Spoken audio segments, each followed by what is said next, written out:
What's up, everyone? Welcome to the Astrology Taco. I am your host, Jeff, and today we will be touching on the chart of Selena Quintanilla.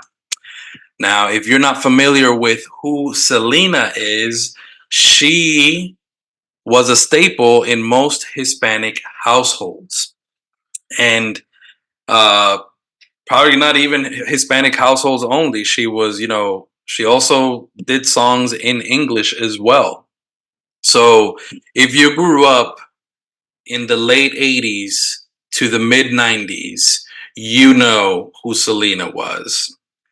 And I remember growing up, I was still young. I was born in 88, but when she died, I was about to turn 6 years old. And I remember my grandmother kind of crying and my aunt bawling because Selena had died, and everybody gathered at home to watch her memorial and all the news at the house. And it was a very sad moment because Selena was such a brilliant and such a bundle of light, and she seemed like she had so much joy and life. And it's a tragic death that she was taken away at such an early age.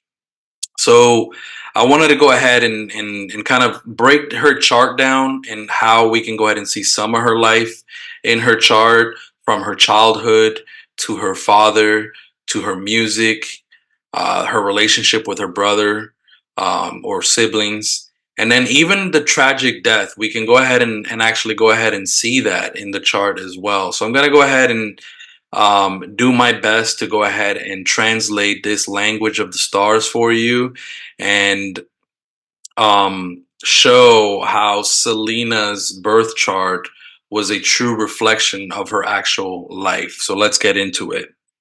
So her childhood and her family influence, it seems as almost Selena was not able to have any freedom and or to enjoy herself as a child.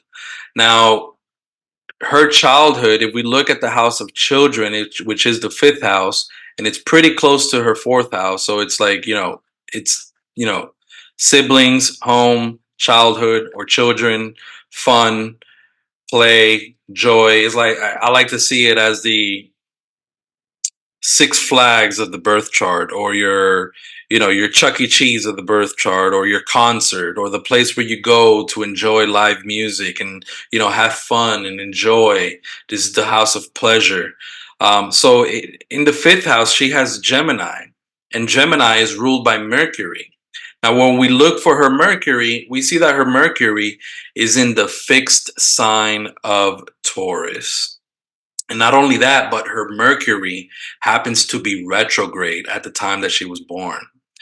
For those of you that don't know much about Selena's childhood, her father started to influence her, or manage her at a very young age, at the age of 10. And in the movie that Jennifer Lopez played in, it shows that she wanted to go outside and play, and she wanted to have fun like a normal child, but her dad would actually go ahead and bring her inside, and it was always practice time, singing time. It was always focusing on her career and where she was going to go ahead and end up. And we can see this in the chart here. We can go ahead and see that. Let me go ahead and just point out some of the things that we can go ahead and see. So first, let's talk about her fifth house ruler being in the earth sign of Taurus, and it's a fixed sign. So fixed things don't move. And it's like a car in park. It's not going anywhere. It's just moving, and it's very slow. It is very, it doesn't progress. It takes its time.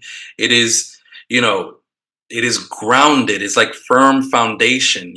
So the fact that she has her Mercury, the ruler of her fifth house, in this fixed earthy sign, and then we have it co-present with Saturn in there.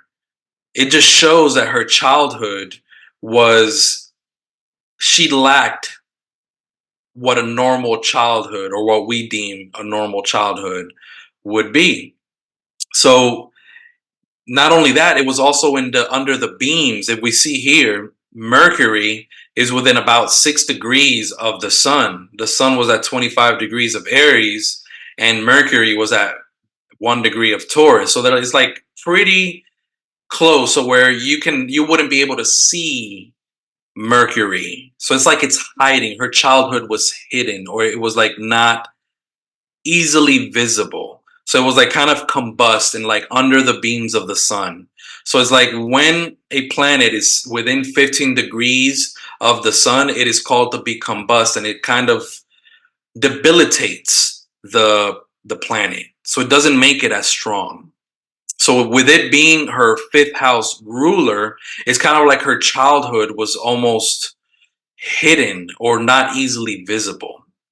And not only that, but the fact that it was co-present strict uh, with the strict cold Saturn that sets boundaries, rules, limitations. It's that manager or that boss that's kind of like hovering over you to make sure that you're getting the work done. We can see that, and it's in the fourth house.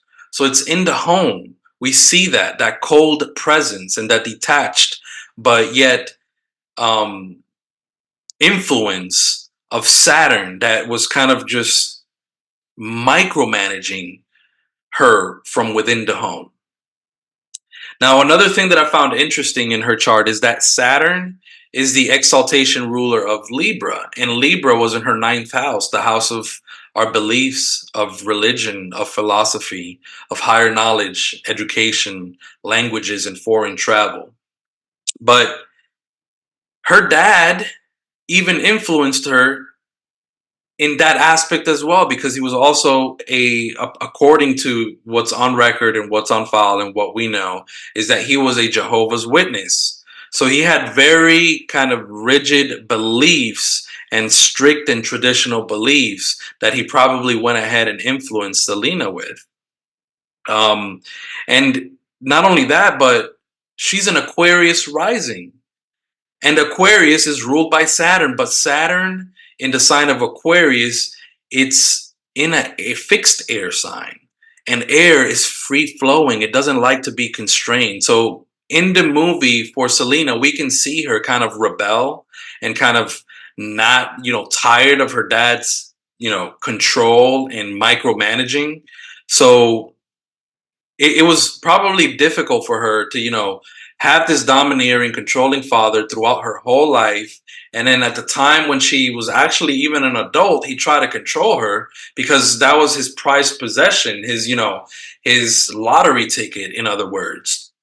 So no wonder she kind of like rebelled and chose the bad boy as a husband. And she, I mean, Chris wasn't a bad boy, but he had that persona, the rock star hair, the clothes, and the tattoos, and he was a guitarist. um, so it was all of those things. She kind of rebelled to go against what her father would want. Her father probably wanted somebody who was really successful, somebody who probably had shared the same beliefs within the Jehovah Witness religion. I'm not sure if that was his wishes. I'm assuming based on his beliefs. So I went on this website. I kind of know her life pretty well because it's been very well documented, and the movie went into great details about her life.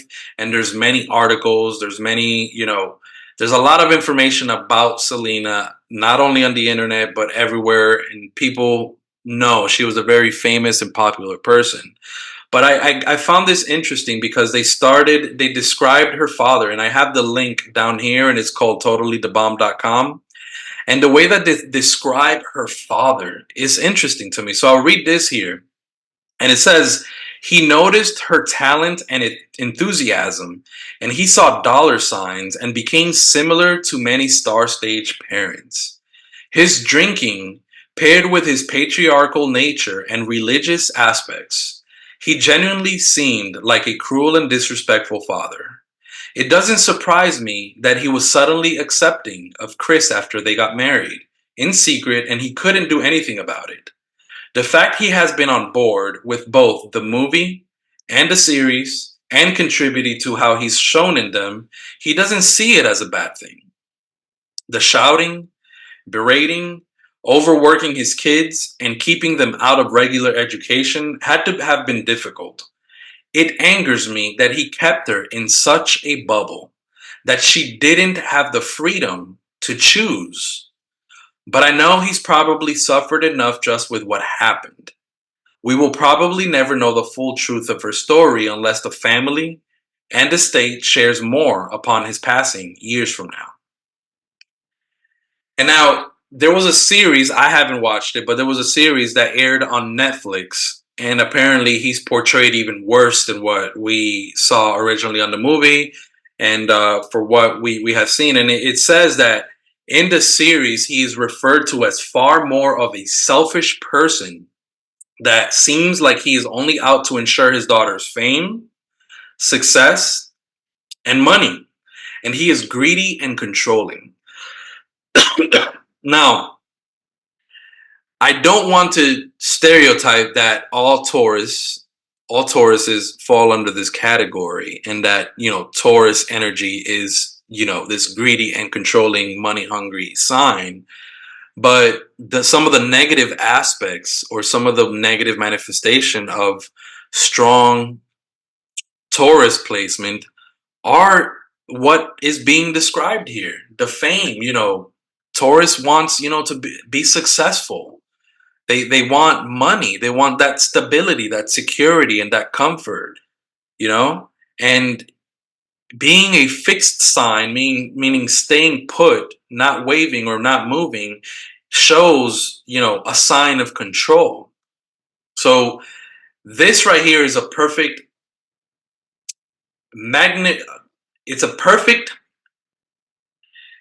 It's a perfect explanation or a perfect significator in Selena's chart, or possibly even a perfect manifestation of her Saturn in Taurus in the fourth house. Now, one thing that we have to remember with Saturn is that it's kind of like this double edged sword. So, Saturn is a heavy planet, it is slow moving, it is a difficult and challenging malefic. And it's not easy to deal with Saturn, especially when he's this active in your chart. And specifically in Selena's chart, it was in an angular fourth house. So this means that it was a very active planet. So it was an active figure or part of her life. But if Saturn doesn't apply the pressure, if Saturn is not there micromanaging, if Saturn is not requiring you the hard work and dedication, you won't be successful. So that's the thing that we have to realize about Saturn, is that if he doesn't apply the pressure, if he doesn't set boundaries, if he doesn't give you those limitations, if he doesn't restrict you, then you won't be able to be successful. So those challenging aspects or significations of Saturn are needed in order to be successful. So it's like that double-edged sword. Yes, it sucks and it stinks to, be controlled or to be micromanaged or to be yelled at and to be treated in the way that it seems like he portrayed, like the way he expressed himself in the movies and for what I'm seeing. And I'm just judging based on a movie. I don't know if the dude is really exactly 100% like that, but to back it up in some of the actual pictures that he's shown with her, not in the movie, but actual pictures, he looks like this serious, cold, detached, and like lifeless soul. Like somebody that's just like completely no emotion, very serious. He wouldn't even smile. I don't think I've seen any pictures of him smiling. When I was browsing and doing my research for this chart. So it's like he was very cold and detached, which is very Saturnian also. Now, Selena had a night chart, and the easiest way that we can go ahead and see her fame and success is through Venus, which is the benefic of the sect, and it is the ruler of it's the benefic of the sect ruler. And if we count from her lot of fortune, 10 houses, from the lot of fortune, we land in her exalted Venus, which is the second house of, finance, success, assets, values.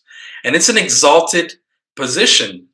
Now, for those of you that don't know what an exalted planet is, and if this is all new language to you, an exalted planet is like kind of, a king visiting a country that he's, treated with royalty and, has access to all the, VIP basically. It's like he has access. It's like going to let me put it this way. I work for a fancy luxurious hotel and I have access to the VIP section of that club and I have access, infinite access to all the amenities. That's what an exalted planet is. And her Venus was exalted in the house of finance, in the sign of Pisces, which shows she was born to be an artist and to be creative.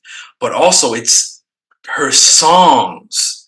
And I'm going to go ahead and show you how her songs kind of go ahead and they show up in such a beautiful way, in such a Venusian way. It's like, wow, like it's just beautiful. It's like I don't even have the words to describe this. So again, if we count from the lot of fortune and we count 10 houses, we land at her second house, which has the exalted Venus.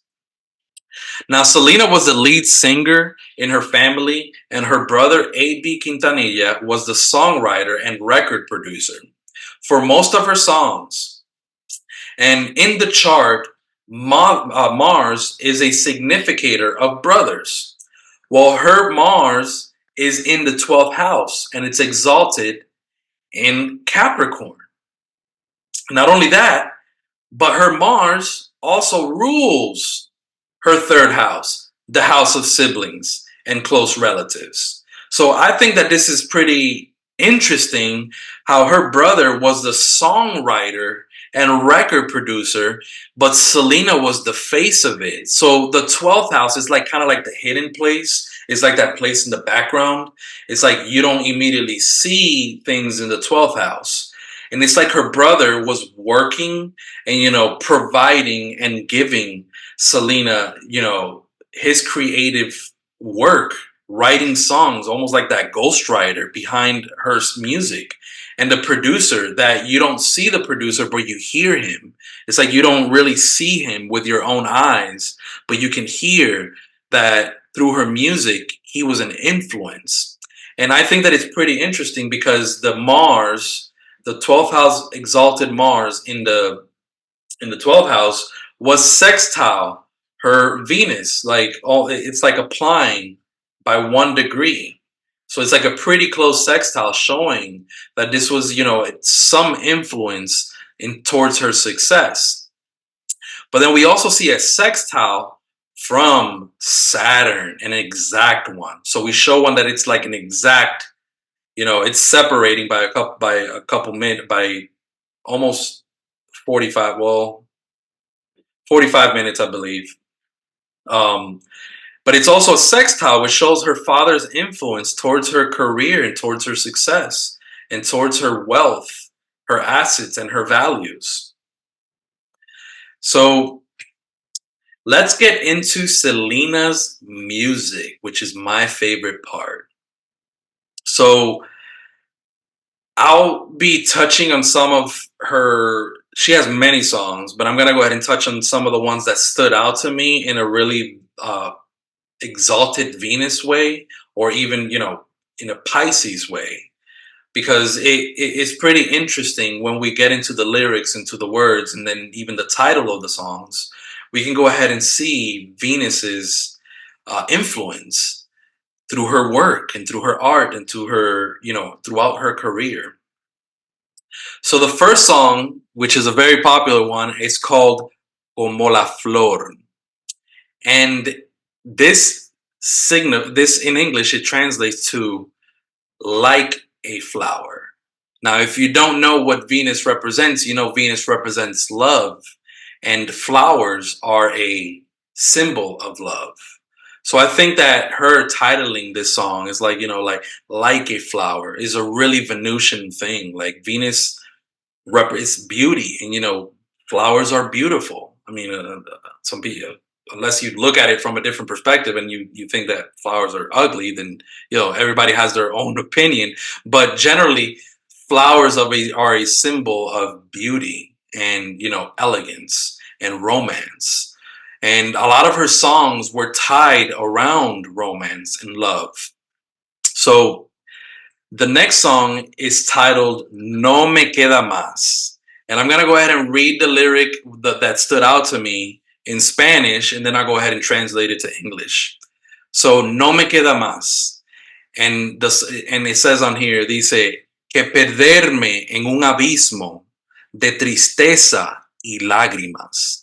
Now, that is such a Venus in Pisces lyric. Let me translate it to English. To lose myself in an abyss of sadness and tears. Now, I'm sorry, not Venus, Pisces, it's a water sign, but it's such a deep, intricate, mysterious, and also dark sign at the same time that it's like to lose myself, we can get lost in the abyss of Pisces because it's like this transcendental sign that's like between both worlds, the physical and the non-physical, the dream world, and it's like in between both planes, and we can get lost in that dream world. So over there she's talking about to lose myself. We can tend to get lost in love sometimes. We don't really, once we have those blinders on and those hormones are going off, and we don't see what that other person's flaws are. We just are completely in love. So to lose myself in an abyss, but it's also sadness and tears because Pisces is that, that woe is me sign. It's like, oh, poor me. I've been hurt and my heart is destroyed. Another lyric that is part of the same song of No Me Queda Más is Y aún guardaba una ilusión. So that's another Venus in Pisces trait right there. And I still held on to a dream, and I still held on to an illusion. Pisces, I'm not going to go ahead and say that they are naive or stupid or anything, but they can have illusions, like, because they are so much in this dream world and detached from the real world and the physical world, that they can almost have like build this dream world of illusions. It's like they live in a delusion. And it's not every Pisces, but a lot of the ones that I know is like you're talking to them, you're looking at them in the eyes, and it's like they're completely in a completely different world. I had this girl that I was training in my previous job, and she was a Pisces sun.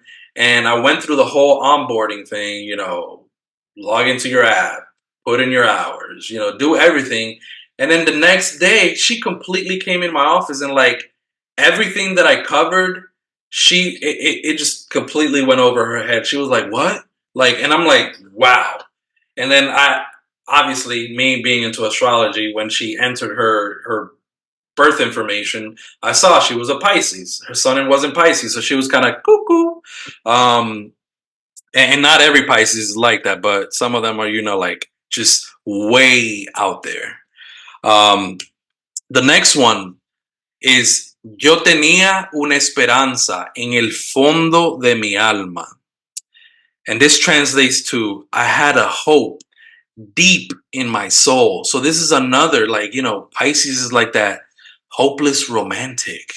They're like, like they don't care if you're a meth head. They love you. They're gonna go ahead and cross out and you know put all those things to the side because they love you unconditionally. So she has a hope deep in her soul, and it's like the sign of hopes, because it's ruled by Jupiter, and Jupiter is hopeful. It gives us hope and into the prosperity and the joys of life. So I have hope of this deep love within my soul. Now, this other one, the next one is enamorada y totalmente equivocada. No me importa. So she was in love and completely mistaken, and she didn't care. So I've witnessed that in Pisces. They don't care. Um, if they love you, they love you, and there's no conditions. There's no sometimes, and this backfires on Pisces because it allows them to be taken advantage of, because some people see them as their kindness and their tenderness as a sign of weakness, so they tend to be taken advantage of. And I've seen that a lot with people with Pisces placements.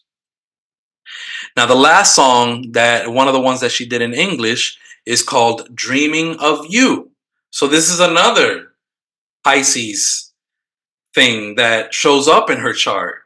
It's like, Pisces is the sign of dreams. It's like living in fantasy land. And, like, I'm building this dream world and I'm dreaming of you tonight. And not only that, but she wasn't only an artist, a songwriter, she was also a fashion designer, and she was considered the Tejano Madonna.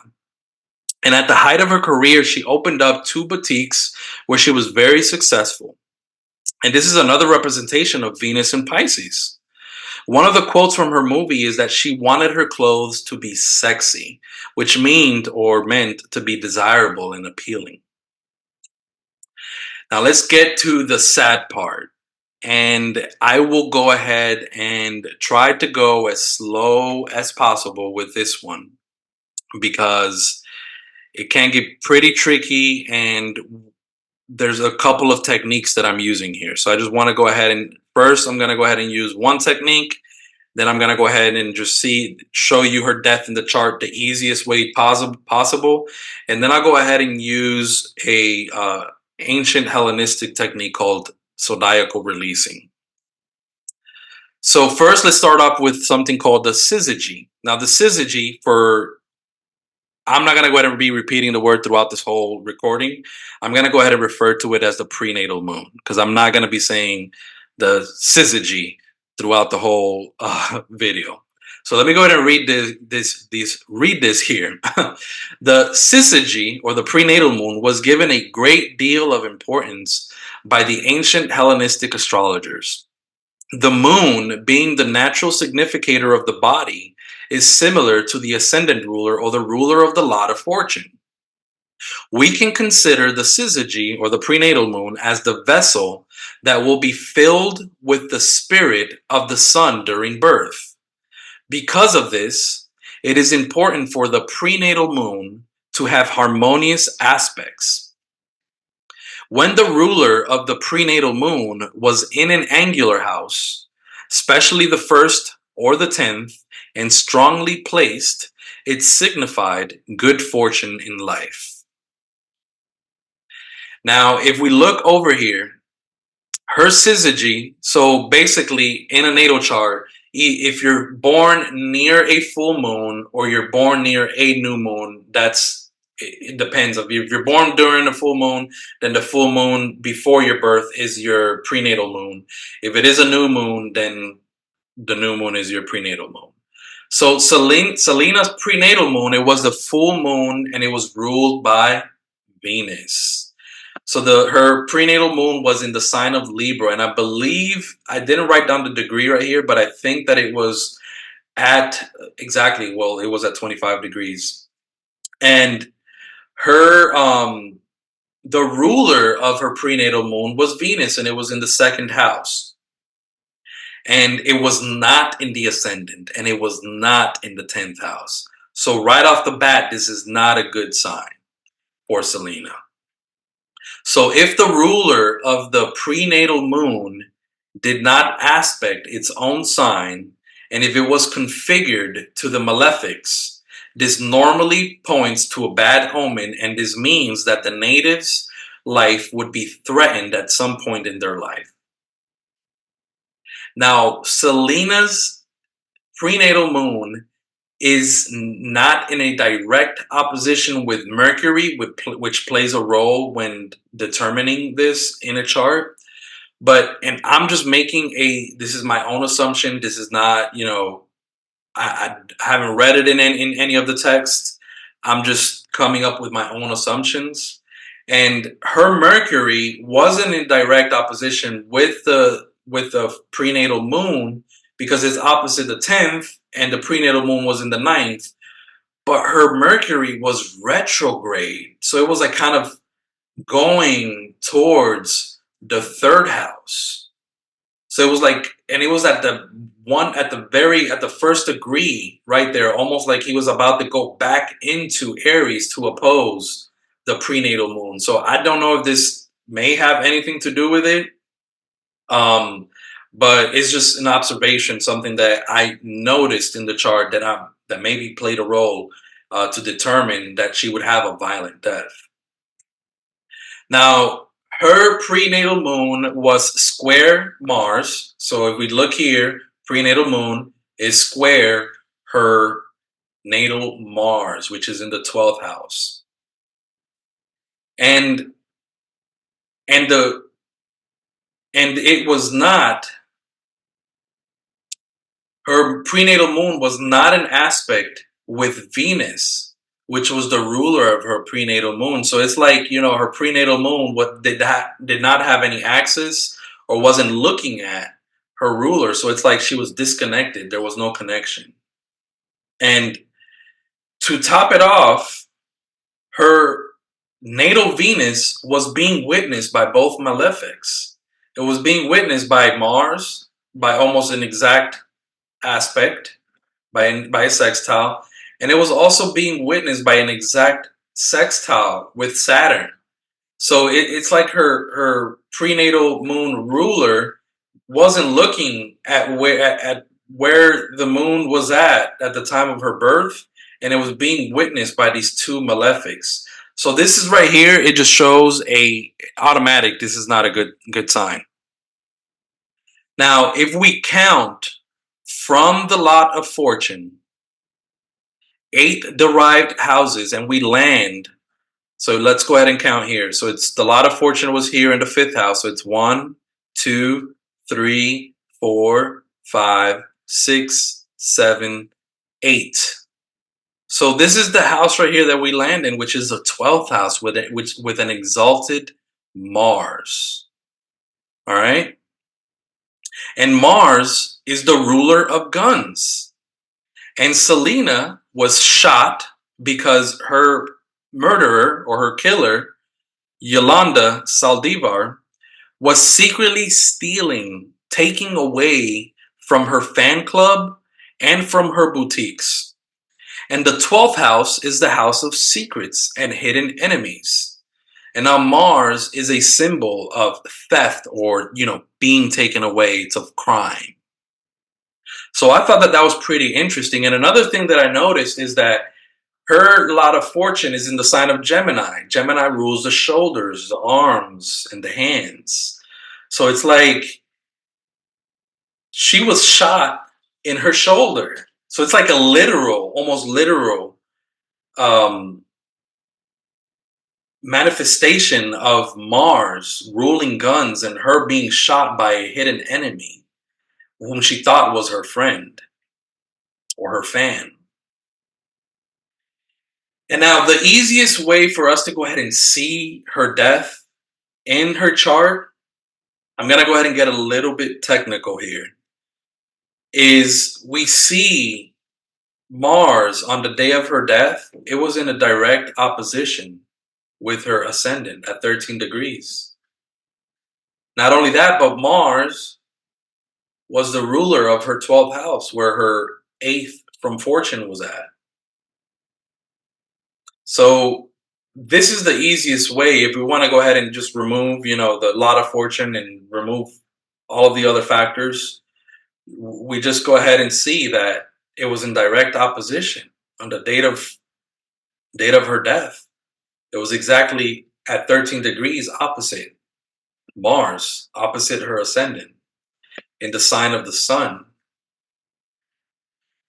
So Another thing that now we're going to go ahead and get into the zodiacal releasing. So this is, I'm not going to go ahead and get too technical in this. I don't want to go ahead and, I'm just going to go ahead and briefly touch the surface with this. So she was in a Cancer period, which was ruled by the moon. Now, her moon at the time of death was in her third house. And her third house was the house ruled by Mars. And it was in a square. So the moon was squaring her Mars, which is the eighth from fortune. So it was squaring that. And then the moon is being the transmitter. It transmits over to Virgo. Now, if we look at Virgo and we count one from the ascendant, 1, 2, 3, 4, 5, 6, 7, 8 is the eighth house of death. And it's the house of Virgo. And the ruler is Mercury. And now Mercury, on the day of her death, was in the second house. So it shows that there was some communication about finances and money. If you don't know the story, she called her over to a hotel in I think it was Corpus Christi, Texas, and she had her in a hotel, and people heard them arguing. So they had an altercation. There was some arguing going on, and not only that, but her Mercury was also square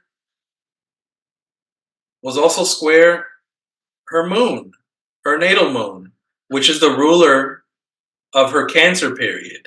So there's a connection right there from the eighth house ruler to the moon, which is the sixth house ruler. And not only that, but the sixth house is the place of accidents, of injuries.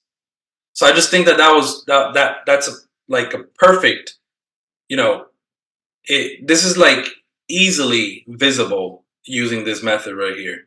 Now, the other part that we show here is not only is the moon, transmitting to Mercury, but then Mercury is transmitting to Aquarius, which is her ascendant, which is her body. It's her physical appearance. So it shows that her chart ruler was being affected. And her chart ruler was also square her moon. And the moon is also a representation of the body. And not only that, but now that I'm thinking about it, I'm thinking that the moon being a feminine, and it shows a challenge or a struggle between a woman, a feminine, a female, and it's an associate, an ally, whom she thought was her friend, and it's in the 11th house. The moon is in the 11th house. And now Saturn or Aquarius transmits over to the sun. Now her sun ruled her seventh house. And her seventh house had Mars, which ruled her third house, where the sun was at on the date of her death and on her natal chart. And not only that, but Mars is the eighth from the lot of fortune and is an exalted Mars in the house of hidden enemies. And it's applying, the moon is applying to her Mars. Well, I already covered that. But the sun, it's in the house of Mars. And it's there. It shows that she was within, probably the environment that she was in on that day was, Mars related. There was probably some heated words being exchanged. And now I've been studying the death of famous peoples for it's ever since Jupiter entered Gemini. I've like had this thing about studying death in people's charts. But the thing that I found interesting between her chart and Princess Diana's chart is that they both died at an early age during their Jupiter return. I thought that was very interesting. So I'm going to go ahead and wrap it up there. I hope that you guys enjoyed this. If you like this type of videos and you like the way I broke this down and the way that, I shared this information of this tragic loss of such a beautiful, brilliant, magnificent, and, she was a pioneer. She was she was the first woman to step into that industry where only men were, the dominant figure in the Tejano music. It's like she paved the way, and it shows, like she's the leader, because Aries, her sun in Aries, Mars is a symbol of leader, but also the sun is like that was how she shined, and how she was so brilliant, and you can see her performing, and like her smile, it can like light up a room, and I just hate the fact that she had to die at such an early age. If you like what I shared, subscribe, comment, and let's just go ahead and connect. I'm on Instagram. The page for this channel is Astrology Taco on Instagram. My personal page is Brother Kazimi. I hope you all enjoyed this. Farewell and take care.